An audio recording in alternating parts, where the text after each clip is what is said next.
The smell of fried plantain and peppered stew floated in the hot afternoon air when the first black SUV screeched to a stop in front of Mama Ijeoma's small roadside food stall. At first, everyone thought it was a mistake. The stall was just a wooden shed with a rusty zinc roof, leaning at the corner of a busy junction in Benin City, Bendel State. Danfo buses honked impatiently, Okada riders zigzagged through traffic, and hawkers shouted out pure water, gala, above the noise. Then the second SUV rolled in. Then a third, then a fourth, then a fifth. 5 gleaming black SUVs with tinted windows, each one with tiny flags fluttering on their bonnets, lined up in front of her stall like soldiers. Behind them, police bikes with sirens whooped briefly before cutting off. Armed security men in black uniforms jumped down, scanning the area. The whole street froze. A tomato seller dropped her bowl. A group of schoolchildren in brown uniforms stopped chewing their gala. An Okada rider slowly removed his helmet, eyes wide. Only the pots in Mama Ijeoma's stall continued to bubble. She stood behind her wooden table, her old Ankara wrapper tied tightly around her waist, sweat glistening on her dark, tired face. Her hands smelled of smoked fish and Maggie. For a second, she thought maybe she was dreaming. "Madam, shift back a beg," one of the security men said sharply as he stepped in front of her stall, eyes moving like a hawk. People began to whisper. "Who dey come here? Na governor on convoy be this o? What is the Bendel first lady doing for roadside? Mama you no go shift, you wan die." But Mama Ijeoma didn't move. Not because she was stubborn, but because her legs felt like they'd become yam tubers planted firmly in the ground. Her heart pounded. She clutched the edge of the table, her fingers leaving small, greasy marks on the wood. The door of the middle SUV opened. A shoe came out first, sleek nude-colored heels that did not belong to this dusty roadside. Then a woman stepped down, one hand lifted slightly so her security aide could balance her. Her fitted cream-colored lace dress shimmered softly in the sunlight. Her jewel, tied in a perfect, elegant style, glowed like golden fabric crown. The murmurs rose into a collective gasp. "It's her. First Lady. Not the First Lady of Bendel." Phones came out immediately. Someone started recording. Children squeezed forward for a better view.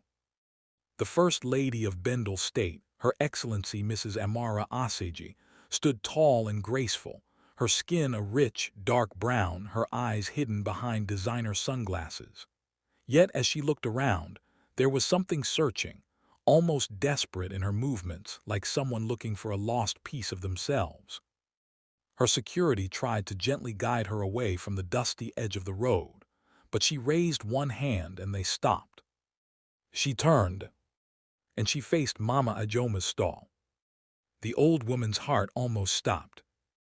Amara pulled off her sunglasses slowly, and for the first time the crowd saw her face properly. She was beautiful, yes, with soft features and full lips, but there were faint scars of struggle in the set of her jaw, in the way her eyes glistened when they rested on the steaming pots of rice, beans, and stew. She took one step closer. Then another. She stopped right in front of the stall. Everything became quiet. Even the frying oil seemed to pause in mid-bubble. "Good afternoon, Ma," the First Lady said. Her voice was soft, familiar and trembling. But Mama Ijeoma couldn't answer. Her throat was dry. It was like her mind couldn't connect what her eyes were seeing. She blinked hard, staring at the powerful woman standing there like a humble child. The First Lady smiled, but her lips quivered. You don't recognize me, do you?" she asked. The question sliced through the silence. A few people gasped. Someone whispered, "Ha, the First Lady knows this woman." Mama Ijeoma slowly shook her head. "My daughter, I do." The First Lady took a deep breath, eyes shimmering. "Every afternoon," she began softly, "you would give one small plate of rice, extra stew, and one piece of meat, to a dirty, hungry girl who had no home. A shiver ran through Mama Ijeoma. The crowd shifted, listening. You would tell her, eat my pickin'. If God gives me life, you will never go hungry on this road. Even when you had almost nothing, you shared. The First Lady's voice broke. Mama, I was that girl. The world went silent. The Okada engines, the bus horns, the hawkers' shouts, everything felt far away. Mama Ijeoma's hand flew to her chest, her eyes widening as if someone had yanked a curtain from her memory. Images came rushing back. A skinny teenage girl with torn slippers, dusty braids, and hollow eyes that swallowed every kindness. The same girl who always whispered, "Thank you, Ma," with tears in her eyes before running off. The same girl, Mama, had sometimes packed food for even when no customer had come that day. You, Mama whispered, her voice shaking. You are that small girl, the one that used to sleep under that broken kiosk. Her voice cracked with disbelief. Thank God. The First Lady nodded, tears now rolling freely down her cheeks. The crowd exploded with shock. Jesus. See life. From homeless girl to First Lady, ehen. Phone cameras moved closer, fingers zooming in, hearts racing from the drama unfolding before them. Mama Ijeoma's knees wobbled, her vision blurred. She reached for the table to steady herself, but the old wooden leg shifted a little. One of the security men rushed forward. Careful, Ma. But the First Lady was faster. Mama, she cried, grabbing the older woman's arms and pulling her gently into an embrace. And that was when the real shock happened. Instead of standing stiffly like someone important, the First Lady broke down completely. She buried her face in the older woman's shoulder and sobbed like a child who had finally found home after being lost for years. I looked for you, she cried. I told my husband, I must find you. I cannot sit in that big house while the woman who fed me when I was nothing is still here. Mama, forgive me for taking so long. The crowd went from curious to emotional. Some women wiped their eyes with the edges of their wrappers. A young man muttered, God, remember me too, under his breath. But Mama Ijeoma just stood there, shaking, one hand on the First Lady's back, the other trembling in the air. My daughter, she whispered, hardly believing the words coming out of her mouth. So God did not forget you. She pulled back slightly to see Amara's face properly. Up close, she could see traces of the same girl, those familiar eyes, that same tiny scar near her left eyebrow. Look at you, Mama managed to say, her voice breaking. See as God carry you from gutter, put you on golden chair. Amara laughed weakly through her tears. One of the journalists, sensing the magnitude of what was happening, whispered urgently to a cameraman, record everything. This one human interest story way go scatter TV. Security men tried to form a barrier between the women and the growing crowd, but even they were moved. Some of them looked away, pretending to check their surroundings, but their eyes shone with emotion. The First Lady gently took Mama Ijeoma's hands in hers. Today will not end the way it started, she said quietly, with a firmness that cut through the chaos. I did not just come to say thank you, I came to change your life. Mama stared at her confused. Change my life how? Amara smiled, but there was a seriousness in her gaze now, the kind people saw when she addressed the state on TV. Mama, she said, her voice strong, from today you will not. But before she could finish, there was a sudden movement in the crowd. A tall man in a faded polo shirt and worn jeans pushed himself to the front. His face was dark, lined with frustration, his hair rough. His name was Jide, a nearby food vendor who had always mocked Mama for giving free food like a foolish woman. Excuse me, Your Excellency, Jide shouted, waving his hands. No be only this woman help that time, we sef for this street suffer, we day here since.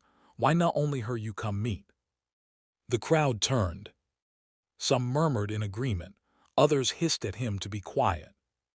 One woman snapped, "Oga, no use jealousy spoil better thing." But Jide was not done. He stepped closer, eyes burning, pointing straight at Mama Ijeoma. "This woman no tell you the full story," he barked. "If you know wetin she do that time, you no go stand here hugging her like saint." The entire street went silent again. The First Lady's grip tightened around Mama's hands. She turned slowly to face Jide, her eyes narrowing just a little. "What," she asked carefully, "are you talking about?" Jide gave a bitter laugh, his voice rising. "Ask her," he shouted. "Ask her what happened the day that homeless girl almost died on this same street, and how this your kind, Mama, was involved." The words hung in the air like a dark cloud. The First Lady's smile faded. She turned back to Mama Ijeoma, searching her face, her voice suddenly small. "Mama," she whispered, "what is he talking about?" Mama's fingers trembled harder now. She looked from Jide to the First Lady, then to the watching crowd, and suddenly, the past she had tried so hard to bury rushed back like a flood. Her lips parted, but the truth she had carried for years was heavier than any pot she had ever lifted. And as the First Lady's eyes drilled into hers, waiting for an answer, a single thought flashed through Mama's mind. "If I speak now, will I lose her all over again?" For a long moment, Mama Ijeoma did not speak. Her throat tightened as if invisible hands were squeezing it. The sun felt hotter. The smell of oil and smoke and exhaust fumes swirled around her head. She could feel the First Lady's hands, warm and trembling, wrapped around hers. "Mama," Amara repeated softly, "what is he talking about?" The crowd leaned in. Jide folded his arms, his jaw set. "Let her talk," he said. "Let her tell you what she did the day you almost died on this road." A murmur ran through the people gathered. "Almost died. Huh, get another story inside. Make she talk, oh, we need to hear everything." Mama closed her eyes. The noise faded. In her mind the present dissolved and the street around her changed. No SUVs, no cameras, no security. Just a younger version of the same road, the same broken kiosk, and a girl with dusty braids hugging an empty stomach. Years earlier, that girl had appeared like a shadow. She used to sit near the gutter by the junction, knees pulled to her chest, her thin arms wrapped tightly around herself as if she was trying to disappear.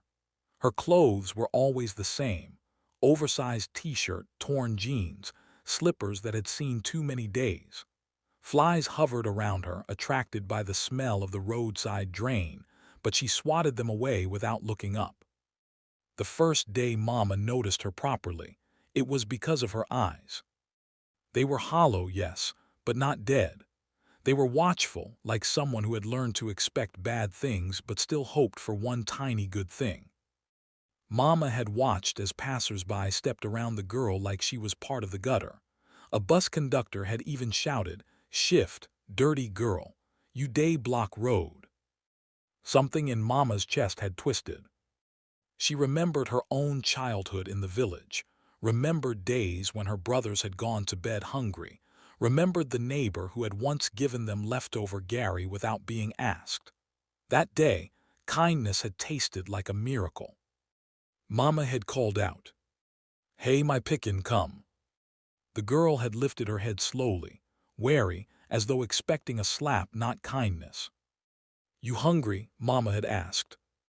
The girl nodded once. "What's your name?" "Amara," she had said quietly, her voice rough, unused. Mama had scooped a small plate of white rice, poured thick red stew over it, added one piece of meat. That meat was supposed to be part of a plate she could sell for full money, but something in her refused to count it as loss. "Take, eat," she had said. "No worry about money." The girl had stared at the plate as if it were gold, then at Mama's face, searching for a trick. "Are you sure?" she whispered. Mama had smiled. "If God gives me life, you will never go hungry on this road again. Sit there and eat." It became a pattern. Every day at about the same time, Amara would appear, sometimes with dust on her face, sometimes with her hair rough from sleeping under a kiosk, sometimes with eyes puffy from crying, but always with that same quiet "good afternoon, Ma." Sometimes she ate quickly like she was afraid someone would snatch it. Other days she ate slowly, savoring every grain of rice. People noticed. Some praised Mama. "You have a good heart, madam. God will bless you." Others mocked her. Jide, whose own tiny food stall was a few meters away, shook his head every time. "You no get sense," he told her openly. "You go use your profit feed person way no fit even buy ordinary sachet water. Know why you still day struggle for this same corner since." Mama would simply respond, "Jide hungry no rich or poor. One day e fit be you, leave me." He would hiss and turn away, but his eyes always hardened whenever he saw Amara licking stew off the spoon with closed eyes. Still, days turned into weeks, weeks into months. And then the day everything changed came like bad weather. It was a heavy rainy season afternoon. Clouds gathered thick over the city, wind flapping the torn umbrella above Mama's stall. Business had been bad for days. Salary workers hadn't yet been paid, schoolchildren were spending less, and everything in the market had become more expensive. That morning, her landlord had come. He stood in front of her stall, arms crossed, face hard. "Madam," he said, "I no day do this again. You day owe 3 months' rent. If you no pay by end of today, I will remove this your zinc and scatter this stall." "A beg," Mama had pleaded, her hands trembling as she wiped them on her wrapper. "Customers never come. Things hard. Give me one more week." "No," he had said flatly. "I too kind already. If you can feed people for free, you fit pay rent. End of today."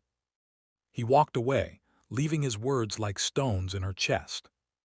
As if that was not enough, her phone buzzed with a call from the small clinic where her last-born, Chichai, had been taken the night before. The girl had malaria. The nurse's voice was impatient. "Madam, we need you to buy the remaining drugs. If not, we will discharge her. Hospital no be charity." Torn in two, Mama had stood in the stall, her head pounding. The rain began to fall, hard, angry drops that soaked people instantly. Customers ducked under any available cover. Water splashed into the road, carrying plastic wrappers and leaves along the gutter. Amara appeared in the rain. She was thinner than before, her t-shirt sticking to her body, her braids dripping, her lips almost white from cold. She hovered at the edge of the stall, not daring to come fully under the covering. "Mama," she said quietly, "good afternoon." Mama turned and saw her, and something inside her snapped. Not at Amara, but at life, at poverty, at the unfairness of being pulled in 10 directions while her own child lay sick. "Afternoon," she replied, her voice tight. Amara swallowed. "Please, Ma, do you have small food? I haven't eaten since yesterday." The words hit Mama like stones. Her eyes darted to the pot. There was enough rice for a few more plates. If she sold them all, maybe she could pay part of the rent, buy part of the drugs. Behind her, Jide's laughter floated over the rain. "C.A.M.," he called loudly from his own stall where he had covered his pots with nylon. "She don come again, madam free food. Nusso you go die poor if you no change." Mama's chest felt tight. "Leave us, Jide," she snapped, surprising even herself. But his words had done their damage. The landlord's threat, the clinic's call, her sick child, the empty pocket, all of it pressed on her like a weight she couldn't carry anymore. Amara stepped a little closer, shivering, her eyes pleading. "Mama, please." For the first time since she started feeding her, Mama saw not just a hungry child, but a choice. Her own Chichai, burning with fever in a clinic bed. This girl, shaking with hunger in the rain. Her voice came out harsher than she intended.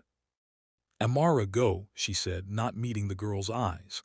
"I don't have extra today. I need to sell everything.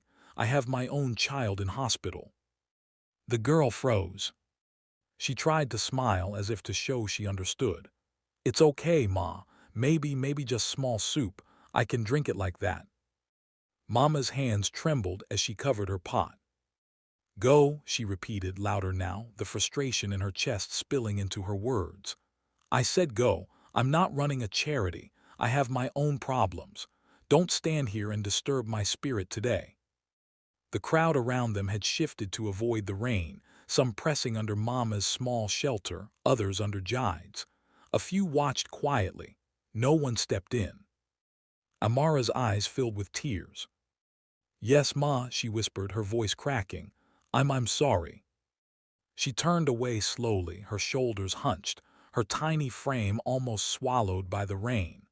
For a moment she swayed as if her legs were giving out, but then she kept moving, disappearing down the street. Mama watched her go, her heart pounding. A part of her wanted to run after the girl, to scoop her a small plate, to say, "Forget what I said, hunger made me talk nonsense." But another voice reminded her of Chich in the clinic, of rent hanging like a noose over her stall. She turned away, blinking rapidly, tossed rice onto a plate for a paying customer. Behind her, Jide chuckled. "At last you behave like normal person," he muttered. "Street no day reward softness." That evening word spread. Someone said a homeless girl had collapsed not far from the junction. Others said she had almost fallen into the gutter. A taxi driver had stopped, lifted her, and taken her away. Some claimed she was dead. Others said an NGO group working with street children had taken her in. No one was sure. But Jide had stood in the middle of the gossip and declared loudly, "No, that same girl way day chop free food from that woman. The day way she need 'em pass, the woman chase 'em away. If anything happened to that girl, no, that so-called kind woman cause AM." The rumor buried itself deep in the dust of that street. Mama heard pieces of it, felt eyes on her, heard small comments when people thought she was not listening. The guilt settled into her bones like cold. She never saw Amara again. Until today. The present rushed back like a flood. SUVs, security, cameramen, the governor's wife holding her hands. Across them, Jide stood with his arms folded, voice loud and sharp as he repeated the story to the street. "Ask her," he shouted. "Ask her if she no chase you away that day under heavy rain. Ask her if you no almost die that same day. This kindness you are praising, did it nearly kill you?" The crowd turned on Mama with new eyes, some sympathetic, some accusing. "Huh? Is it true? Ah, this life." The First Lady's face had gone pale beneath her makeup. Her hand slipped slightly from Mama's grip. "Mama," she said slowly, her voice trembling, did you send me away that day? The day I blacked out and woke up in a strange bed, did you tell me never to come back?" The world narrowed. All the years of struggle, all the prayers, all the hope that one day God would reward simple kindness hung on Mama's next words. Her lips parted, finally ready to confess the day she failed the girl she loved like her own. And as the entire street held its breath, waiting for her answer, a familiar voice suddenly called out from behind the crowd. "Leave Mama alone. You don't know what really happened that day." Every head in the crowd snapped toward the voice. It was deep, steady, and carried the weight of someone who had seen things others did not understand. A path began to open as people made way, some murmuring, others craning their necks to see who had spoken. A tall man stepped forward. He wore a faded security guard uniform, the badge on his chest scratched but still readable, OG Night Guard. His dark brown skin glistened with sweat from walking fast, and his boots were dusty. He wasn't a young man, maybe in his late 50s, but his shoulders were broad and his steps were firm. His presence seemed to hush the entire street. Mama Ijeoma pressed a hand to her mouth. "Oji," she whispered, shocked. He nodded once in acknowledgement, but his eyes were already locked on Jide. "You," he said calmly, "have talked enough. Stop twisting the story as if you know everything. Jide scoffed. So you want to defend her. You know they fear the First Lady. Talk your own make we hear. But Oji didn't face Jide. He turned to the First Lady with a respectful bow of his head. Your Excellency, he began, before you judge this woman, before anybody judges her, hear the full truth. Amira swallowed hard. What truth? Oji took a deep breath. That day, he said, the day you almost died, Mama did not chase you away because she was wicked. She chased you away because someone had threatened her life earlier. The crowd gasped. Even Jide blinked in confusion. Oji continued. That morning before the rain started, one of the boys from Razor Gang came to this road. You remember them. The boys who controlled the night market. They used to terrorize the homeless children, beat them, steal from them. Amara's eyebrows furrowed. Somewhere deep in her memory, the name triggered something: fear, darkness, fragments of running and hiding. One of their members warned Mama, Oji said. He told her that if she continued feeding you, they would come for her. The First Lady's eyes widened. Why? Oji's voice grew heavier. Because you refused to join them. They wanted you to run errands, steal phones, distract people, deliver small packages. You refused. You always refused. You told them you would rather starve. A soft murmur ran through the crowd. Amara whispered, I think I remember. Yes, Oji nodded. And they blamed Mama for keeping you alive. They said she made you too strong to obey them. They said if she gave you food again, they would burn her stall. Mama lowered her head, tears sliding down her cheeks. Oji turned to the crowd. That afternoon, Mama was already shaken. Her stall was her only livelihood. Her child was in the clinic. Her rent was overdue. The gang had threatened her that very morning. And then the rain came. When Amara appeared hungry, weak, shaking, Mama panicked. The First Lady slowly turned back to Mama. Mama, she whispered, why didn't you tell me? Mama wiped her eyes with the back of her trembling hand. I didn't want you to feel that your suffering was my fault, she whispered. I didn't want you to carry that pain. I didn't want you to think I refused you because I didn't care. Her voice cracked, raw and trembling. I loved you like my own child. Even that day, I didn't mean to push you away. Fear spoke for me. And when I heard you collapsed, when I heard you disappeared, my daughter, my heart broke. I thought God would never forgive me. Silence. The First Lady stared at the woman who had fed her with nothing, sheltered her from shame, and cared for her more than anyone had in her childhood. She saw now, not just the mistake, but the weight of guilt Mama had carried ever since. Her lips trembled. Mama, she whispered, I never blamed you, not once. I didn't even remember what happened, only that someone rescued me and took me to an NGO shelter. Oji cleared his throat. That was me, he said. I found you lying near the gutter, shivering and barely breathing. I carried you to the NGO that same evening. They took over from there. A tear slipped down Amara's cheek. You, she whispered, you saved me. Oji nodded. But it was Mama's food, her kindness, that kept you alive long before that day, he added. Without her, Your Excellency, you would have died long before the rain. The First Lady turned fully to Mama, her eyes swelling with emotion. She stepped closer, cupped Mama's face gently in her hands. Mama, her voice broke, I would not be alive today without you. You saved me in ways you did not even know, and your mistake was not wickedness, it was fear. Fear caused by poverty. Fear caused by a world that punishes the kind-hearted. Tears streamed down Mama's cheeks. My daughter, she whispered. Amara pressed her forehead against the older woman. I forgive you, she said softly. I have always loved you for the kindness that fed me when I had nobody.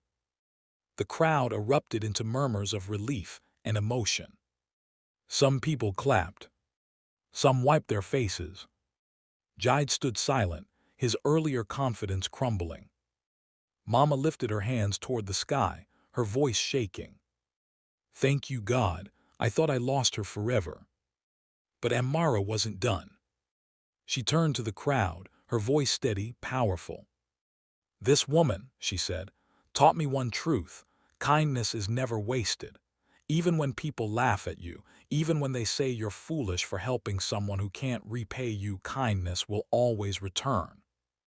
The people nodded, murmuring in agreement. Then Amara reached into her purse, handed her sunglasses to an aide, and stepped back toward Mama with a smile. "Mama," she said softly, "I came here today for one reason. I came to take you home." Mama's eyes widened. "Home?" Amara smiled through tears. "To the governor's mansion. From this day you are my mother, not by blood, but by love, by kindness, and by destiny." The street burst into excited noise. "Ah, God is wonderful. See testimony. From roadside seller to First Lady's mother. Ha!" Mama staggered, overwhelmed. Amara held her up quickly. "It's okay," she whispered. "You are safe with me now. Your suffering ends today." Security moved closer, ready to escort them both to the SUV. The cameras zoomed in. People pressed forward, eager to witness a miracle unfolding before their eyes. But just as Mama took her first step toward the convoy, a man broke through the crowd, panting, drenched in sweat, waving his hands in panic. "Wait," he shouted. "Your Excellency, please wait, don't enter that car." Everyone froze. Security raised their weapons instantly. The man gasped for breath, pointing at the convoy. "There is a bomb under one of the SUVs. Someone planted it there." The entire street went dead silent. And the First Lady looked at Mama with fear in her eyes as security erupted into chaos. Who had planted a bomb? Who was the real target? And why now, on this very day? Also, comment below where you're watching from. And tell us, what would you have done if you were Mama or the First Lady in this moment? For a heartbeat, no one moved. The street, once noisy with vendors, buses, and the buzz of excitement, fell into a suffocating silence. Even the wind seemed to stop. The man who had just burst through the crowd, panting heavily, looked as though he had run across half the city. His shirt clung to his skin with sweat, his eyes wide with terror. "Bomb!" one of the security men barked, already pushing the First Lady and Mama Ijeoma backward. "Where?" The man pointed at the third SUV, the very one Amara had stepped out from earlier. "That one?" he cried. "I saw someone suspicious slide under it. I thought it was a mechanic until I heard a click like something being fixed. Then the man ran off." Chaos erupted instantly. Security agents fanned out, forming a tight human wall around the First Lady and Mama Ijeoma. Some civilians dropped to the ground. Others ran. A few froze in confusion, clutching their children. Mama clung to the First Lady, eyes wide, her chest rising and falling rapidly. "Amara, my daughter, what is happening?" Amara swallowed hard, gripping the older woman's hands. "I don't know, but we are safe. Stay with me." The head of security, a firm-jawed man named Captain Idowu, snapped a command. "Everyone clear the area now." Officers dashed toward the SUV cautiously. Two bomb squad vehicles nearby were alerted. Sirens blared, loud and piercing. Jide stumbled backward in fear, nearly falling into the gutter. The people who had been recording earlier dropped their phones as panic overtook curiosity. Captain Idowu signaled the First Lady's escort vehicle. "Ma'am, we must evacuate immediately. Another car is on standby." But the First Lady shook her head. "I am not leaving without Mama," she said firmly. Her voice pulled the attention of everyone still conscious enough to listen. Mama tightened her grip. "No, if danger day, I no go enter any of your big cars, I go stay here." Captain Idowu softened. "Mama, if anything happens here, you are not safe." Before anyone could argue, A scream tore through the air. I said everybody leave. That thing fit blow any moment. A bomb technician in full gear had knelt beside the SUV. He was backing away now slowly, 2 fingers pressed to his earpiece. His voice trembled. Sir, it's active. The device is live." Another explosion, but this time in the crowd. People screamed. The panic doubled, tripled. Some pushed, some tripped, some fainted. The air became thick with terror. Mama's legs nearly buckled. Amara grabbed her waist to hold her up. "Easy, Mama," she whispered. "You're safe. I won't let anything happen to you." But behind her calm voice, fear sat like a stone in her throat. Oji stepped forward, shielding them both with his own body. "Nobody will touch them," he said through clenched teeth. "Not today." Captain Idawu rushed toward the technician. "Can it be disarmed?" "Yes, but the timing mechanism is unstable. We need to clear this entire street." "What is the countdown?" The technician swallowed. "Less than 8 minutes." 8 minutes? 8 minutes to either save lives or watch a tragedy unfold on the very ground where Amara's own life had once been saved. The bomb squad set to work, carefully pulling out tools, laying out detection straps, and taking slow kneeling positions near the SUV. The tension grew so thick Mama could hardly breathe. "Who will do this thing?" she whispered. Oji's eyes narrowed. Someone who wanted to strike the First Lady, or someone who wanted to destroy her convoy and send a message. But Mama shook her head violently. "No, my daughter never offend anybody." The First Lady's expression darkened, painful, thoughtful. "I am the First Lady of Bendel State," she said softly. "Even kindness has enemies." As if in response to that truth, the technician cried out, "Captain, there is a second device." The crowd roared in terror. Mama dropped to her knees. "Ah, God, God, God." Amara bent to hold her. "Mama, stay with me, please." The technician held up a trembling hand, then pointed under another SUV, the fourth one. "Whoever planted this, they wanted certainty," the technician said. "2 devices. If one fails, the other still detonates." Captain Idawu's voice erupted like thunder. "Double evacuation. Get everybody back." Within seconds, officers were dragging people out of the danger zone. But the bomb techs shook their heads. "Sir, if we move the cars, it might trigger the device. We need to work right here." The captain cursed under his breath. "How long?" "Not sure. The wiring is unfamiliar. This isn't a local setup." A few people gasped, "Foreign bomb." No one could confirm. But the First Lady's face hardened like stone. She stood slowly, easing Mama to her feet. "No one is killing anybody in my name today," she said quietly. "Not Mama, not these people, not my security." Captain Idawu looked helpless. "Your Excellency." "Carry out the disarmament," she commanded. Her voice was calm, steady, queen-like in authority. "If God saved me on the street years ago," she said, "then he will save us again." Mama grabbed her hand. "Amara, don't talk like you know the mind of danger." Amara squeezed her fingers. "Mama, I have been afraid enough in my life. Today is not fear's day." Suddenly, a loud beep cut through the air. Everyone froze. "What was that?" a bystander shouted. The bomb technician breathed out sharply. One of the devices just activated a new sequence. Captain Idawu's voice cracked. "What does that mean?" "It means," the technician said, "someone nearby is controlling it."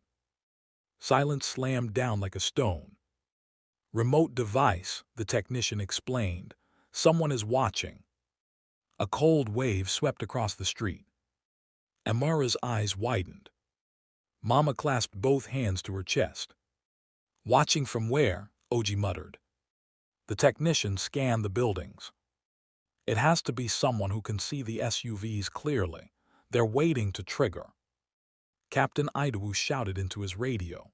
"All UNITS, Check ROFTOPS, Windows, BALCONIS, now. Officers scattered, rushing into buildings. Mama trembled uncontrollably now. Amara, what if, what if? The First Lady held her tightly. Nothing will happen to you, Mama, nothing. But her own heart hammered like a drum. Down the street, officers ran from house to house, from shop to shop, shouting, "Security, open UP." A motorcycle sped by, but an officer tackled the rider immediately. People peeked from behind closed shutters. Someone screamed at the far end of the road. Officers sprinted toward the sound. Then, a figure appeared on a rooftop. Dressed in black, hood up, holding something rectangular in his hand. The crowd let out a collective cry. "Remote detonator." "Security, look there." "Catch him." Captain Idu looked up and growled, "That's our suspect." Several officers raised their weapons. The rooftop figure held the detonator up higher, then pointed it deliberately toward the First Lady's convoy. Mama fainted. Amara caught her, falling to her knees with her in her arms. The rooftop suspect's thumb moved toward the button. And just when it seemed the world was about to explode, a gunshot rang out. One single shot. The detonator flew from the suspect's hand and clattered onto the rooftop. The suspect staggered backward in shock. Gasps filled the air. Captain Idaho turned sharply. WHO fired. Oji stepped forward slowly. His hands were steady, and in one hand was a smoking pistol. "I did," he said quietly, "and the next bullet is for him." He cocked the gun again, aiming at the rooftop. The suspect turned to run. "No," Captain Idaho shouted. But before officers could reach him, the suspect jumped off the far side of the building. People screamed. Officers ran. Chaos erupted again.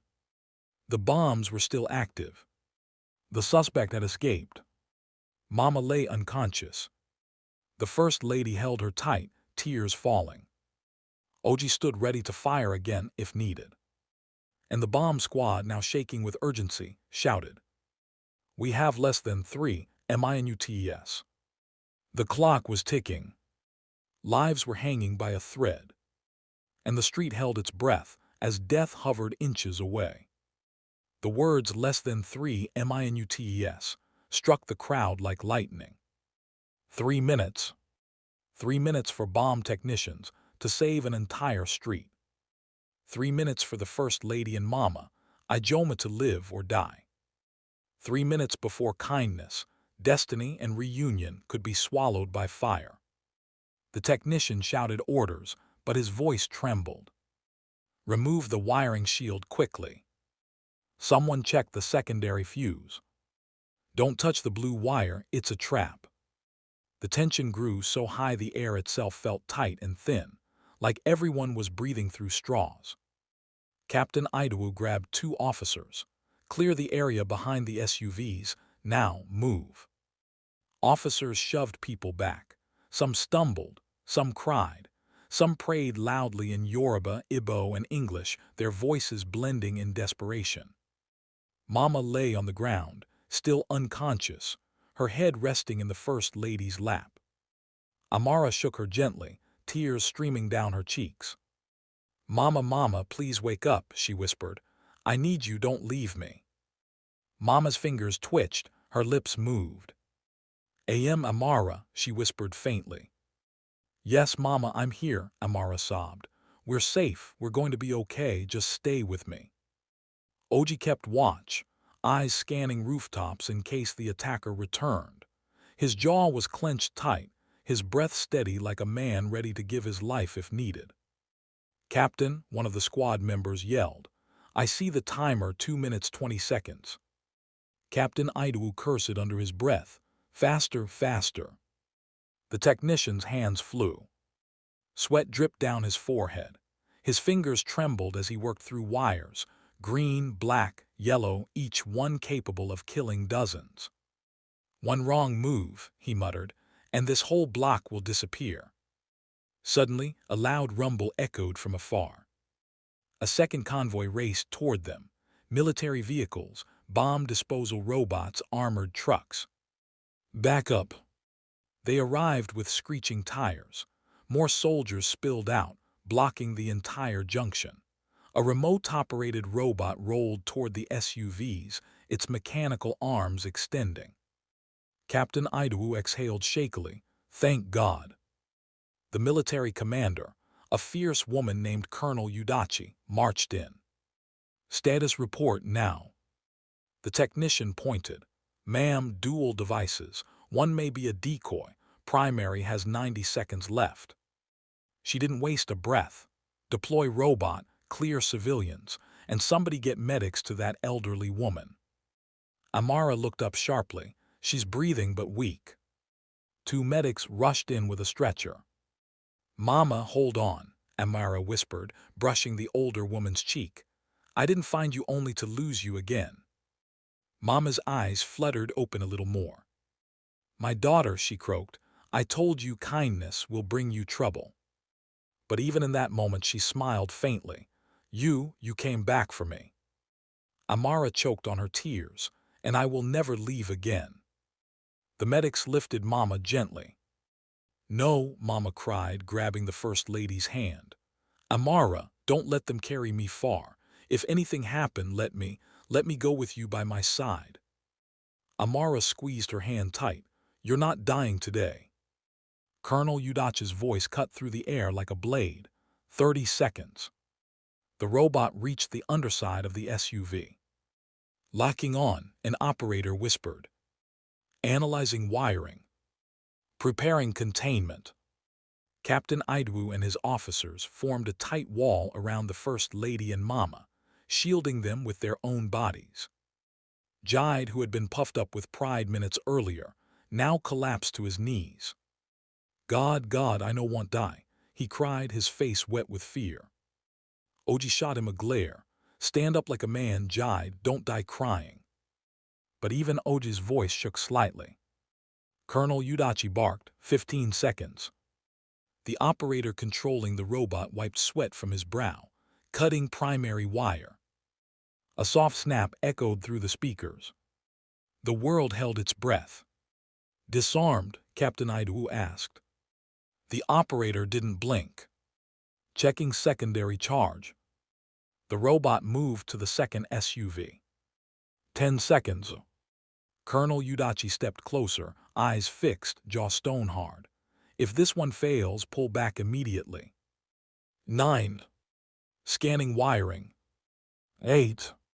Power signature detected, definitely active. 7.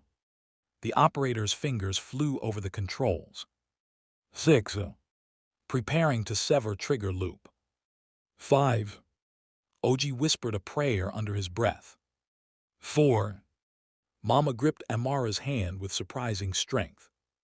3. The robot's blade extended. 2. A bead of sweat rolled down the operator's temple. 1. Snip. Silence. No explosion. No fire. No shudder. Just silence. The robot sat still. Then, device DISARMED, the operator shouted. Screams, cheers, cries of relief. People hugged strangers. Women burst into tears. Men fell to their knees in gratitude. The street shook with praise and disbelief. Mama broke down crying, clutching the First Lady. God saved us, she sobbed. God saved us again on this same road. Amara hugged her back. Mama, your kindness saved us all. The world is different because of you. Colonel Udachi spoke into her radio. Suspects still at large. Lock down every exit point. Search every building. Captain Ijeoma nodded. This isn't over.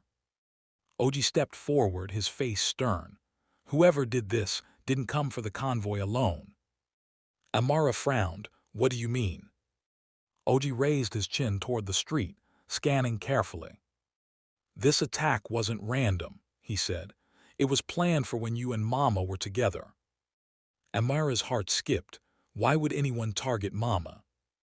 Oji's eyes narrowed. That's what we need to find out. Mama stiffened in Amara's arms. The crowd's joy melted back into tension. Someone wanted the First Lady dead. Someone wanted Mama dead. Someone was watching, waiting, planning. As soldiers swept the buildings and the streets slowly calmed, Amara held Mama close, her protective instinct growing stronger. "Mama," she whispered, "I promise you, whoever did this will regret ever touching our lives." Mama nodded weakly. But as the medics lifted her gently onto the stretcher, she whispered something so soft only Amara heard it. "My daughter, it's time I tell you the truth from long ago." Amara froze. "What truth?" Mama took a shaky breath. "The day you blacked out in the rain, something else happened. Something I have hidden for many years, and it's connected to all this." Amara's eyes widened. "Mama, what are you talking about?" Mama's voice trembled. "There's someone from your past, someone very dangerous, who knows exactly who you are." The stretcher lifted. Amara leaned closer. "Mama, who are you talking about?" Mama whispered the first word. But before she could finish, a scream rang out at the end of the street. "Someone just found a note. It's a message for the First Lady." People gasped.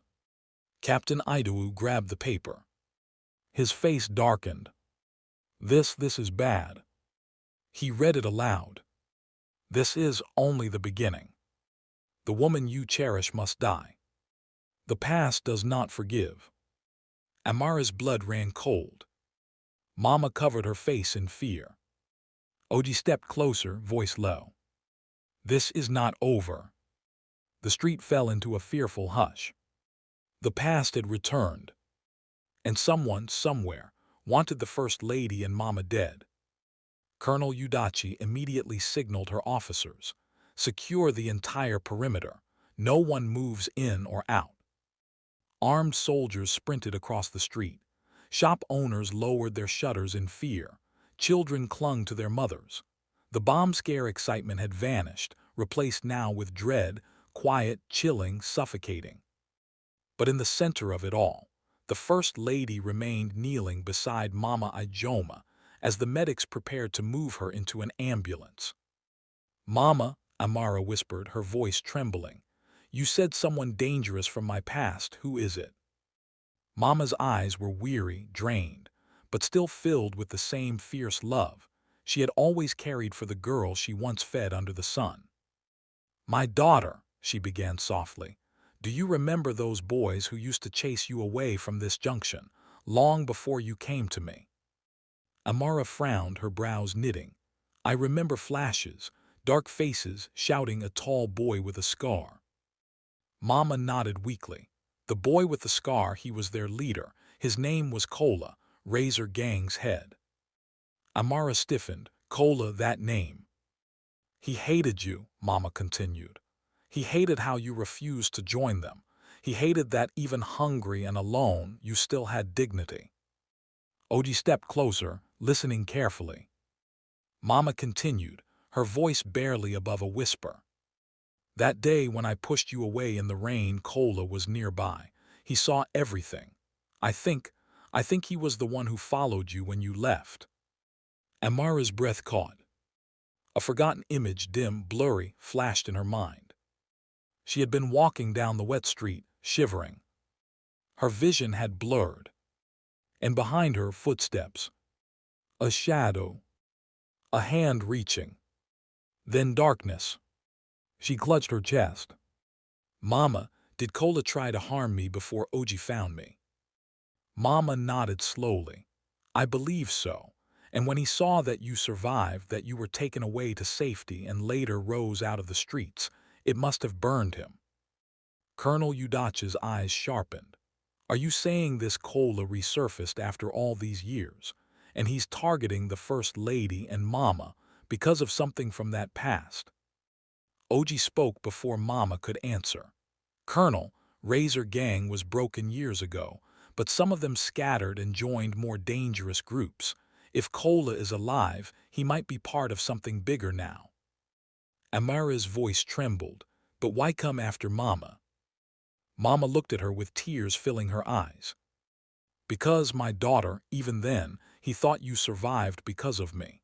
He always said I was the one shielding you, and wicked people never forget the kindness they hate. The crowd murmured. Some shook their heads in disbelief. Others whispered prayers. Amara took Mama's hand and pressed it to her chest. I won't let anything happen to you, she said quietly. You protected me when you had nothing. Now I will protect you with everything. Mama smiled faintly. My child, do you know why kindness is powerful? Amara swallowed, shaking her head. Because kindness creates enemies and miracles at the same time. But miracles win if we don't give up. Oji cleared his throat. We need to move them to safety. The attacker already left a note. He may be watching. But before the medics could lift Mama again, a military officer sprinted toward Colonel Udachi. Ma'am, we found a man hiding behind the old abandoned building at the far end of the street. Everyone turned sharply. Bring him, the colonel commanded. Two soldiers dragged a thin, frightened-looking young man forward.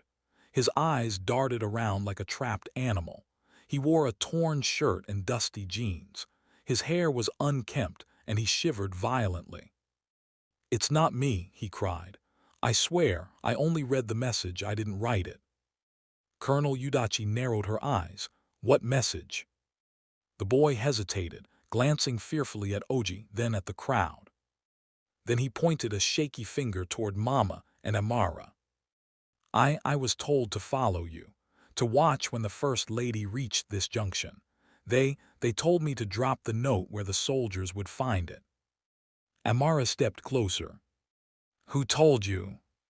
The boy fell to his knees, tears spilling. Please, I don't know his real name. They call him Scorpion. He said if I don't deliver the message, they would kill me. Colonel Udachi stiffened. Scorpion, that's a code name for one of Kola's top men. The boy nodded frantically. He's looking for both of you. He says the past is not over. He says the ghost girl must return to the gutter. Amara's breath caught. Ghost girl, she whispered. Mama began to tremble again. That's what Razor Gang used to call her, because she moved like a shadow, because she refused to break. The boy looked up shaking.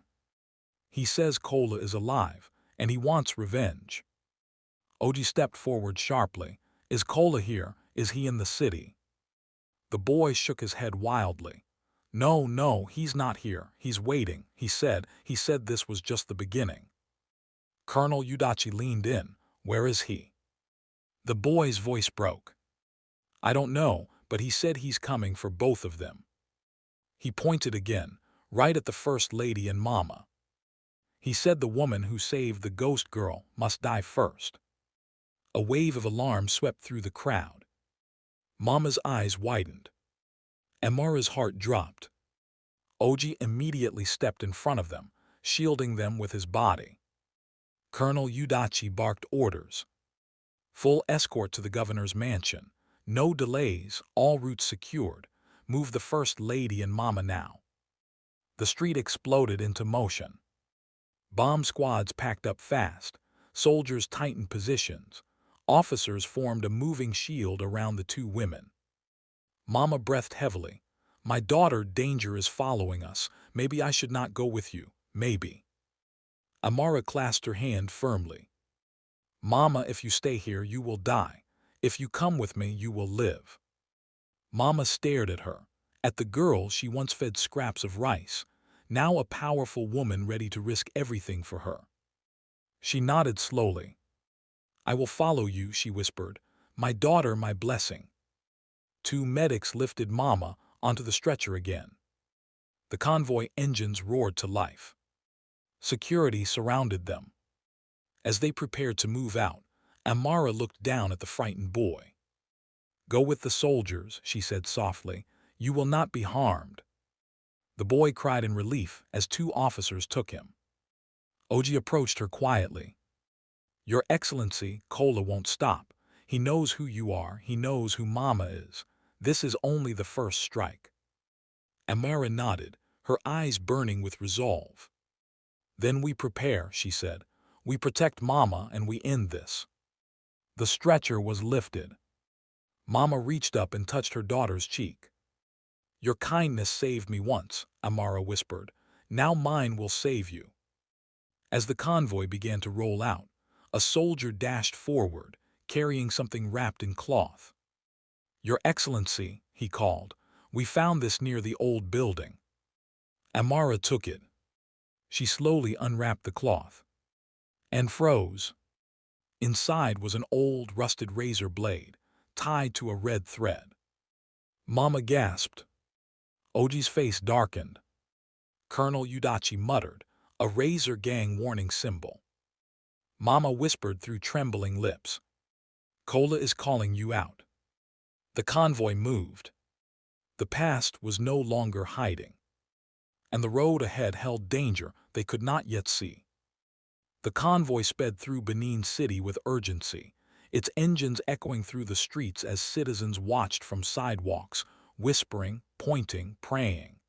5 minutes earlier, they had all been witnesses to what could have become a national tragedy. Now, the threat had grown darker. A ghost from the past had resurfaced with deadly intentions. Inside the convoy, the atmosphere was tense. The First Lady sat close to Mama Ijeoma, who lay on a padded stretcher inside the medical SUV. Monitors beeped softly beside her. Her breathing had steadied, but her fear lingered in her eyes like shadows that refused to leave. Oji sat opposite them, one hand resting on a secured pistol. His gaze scanned the window every few seconds, alert to the smallest movement outside. Colonel Udachi's voice crackled through the radio. "Convoy approaching Government House. All units prepare for lockdown." Amara exhaled deeply. "Mama, how are you feeling now?" Mama's voice was tired but steady. "Better, my daughter, but you carry the weight of the whole state on your shoulders." Amara smiled faintly. "You carried me long before anyone else did. Let me carry you now." Mama touched her hand weakly. Behind them, the streets began to thin out as the convoy turned onto the private route, leading toward the governor's mansion. But suddenly, the radio crackled again. "Eagle team to base. Unidentified bike approaching at high speed from the east flank." Colonel Udachi's voice sharpened. "Intercept." Oji stiffened. "This is it." The First Lady grabbed Mama's hand. "Stay down." The convoy tightened. 2 police trucks edged to the sides, boxing the central vehicles in a protective shield. From the side road, a motorcycle burst into view, its rider wearing all black, helmeted, anonymous. Racing straight toward the convoy. Captain Idawu shouted, "Block HIM." But the rider swerved expertly, cutting through a narrow gap between escort vehicles with frightening precision. Oji gritted his teeth. He's trained, this isn't a street thug. The bike accelerated. Then the rider reached into his jacket. Mama gasped, "Amara." Before she could finish, Oji lunged, shielding them both with his body. Colonel Udachi's voice thundered through the radio. "Take HIM down." Gunshots cracked through the air. The motorcycle jerked sharply as bullets hit its rear wheel. The rider lost control, skidding violently across the road before crashing into the guardrail. The convoy screeched to a halt. Officers flooded the road. Oji was first to step out, gun drawn. Amara stayed back in the car, clutching Mama's hand. Her heart pounded in her chest, each beat a loud thud of fear and fury. Colonel Udachi and Captain Idawu approached the fallen rider cautiously. The man groaned, trying to crawl away. "Don't let him escape," an officer yelled. 3 soldiers pinned him down. Colonel Udachi tore off his helmet. A rough, scarred face stared up at them, eyes familiar, cold, filled with hatred. Jide, who had been transported in a police van as a witness, recognized him instantly and screamed from behind the barricade. "That's Scorpion, Cola's right-hand man." The street went silent. Colonel Udachi grabbed him by the collar. "Who planted the bombs? Who gave the order?" Scorpion grinned, a chilling, unsettling smile. "You're too late," he rasped. "Cola always moves before you see him." Captain Idu pressed harder. "Where is he? Tell us." Scorpion spat blood to the side. "He's coming for the girl you saved, and the woman who fed her," he said with a wicked grin. "And when he's done, all of Bendel will know Razor Gang is not dead." Oji punched the ground beside him in frustration. "Coward, you hide behind threats." Scorpion laughed. "Cola said he will finish what he started in the rain. He said the girl who escaped death as a child won't escape it as a first lady." Amara's breath stopped. Mama clutched her hand tighter. Colonel Udachi snarled, "Take him away. Maximum security now." Soldiers dragged Scorpion to an armored vehicle. But as they lifted him, Scorpion shouted at the top of his lungs, "This is just the beginning." His voice echoed across the quiet road. The First Lady stepped out of the SUV, her hands trembling but her expression fierce. Oji rushed to her side, but she raised a hand. "No," she said softly, "I'm not hiding, not today." Mama whispered, "My daughter, come back inside." But Amara stood firm. "This ends now," she said. "I refuse to live in fear of men who prey on the weak. I survived the gutter once. I will survive this too." She took a step closer to the soldiers. "Colonel," she said firmly, "I want full protection around Mama, and I want every surviving member of Razor Gang hunted down." "Yes, Your Excellency," Colonel Udachi replied with a salute. "The operation starts immediately." Amara turned back to the SUV and gently touched Mama's cheek. "No one will ever hurt you again." Mama's eyes softened, filled with love and grief and gratitude all at once. "My daughter," she whispered, "kindness may make us targets, but it also gives us angels." She looked at Oji. "At least one of them is standing right here." Oji lowered his head modestly. "I'm only doing what is right." But Amara saw more than duty. She saw the man who had saved her twice. She looked around at the soldiers, the armored vehicles, the frightened civilians watching from a distance, and then back at Mama. "We will rebuild," she said quietly. "We will rise, and we will not let evil rewrite our story." Mama squeezed her hand, smiling faintly. "Then let this be the day kindness won," she murmured, "not the day fear returned." The convoy restarted its engines. Soldiers surrounded the medical SUV. The governor's mansion gates opened slowly. And as Mama was wheeled inside with the First Lady by her side, Oji watching every corner like a guardian, and Colonel Udachi barking orders into her radio, the city of Benin felt a shift. Not of fear, but of resolve. The past had returned. But this time, they were ready.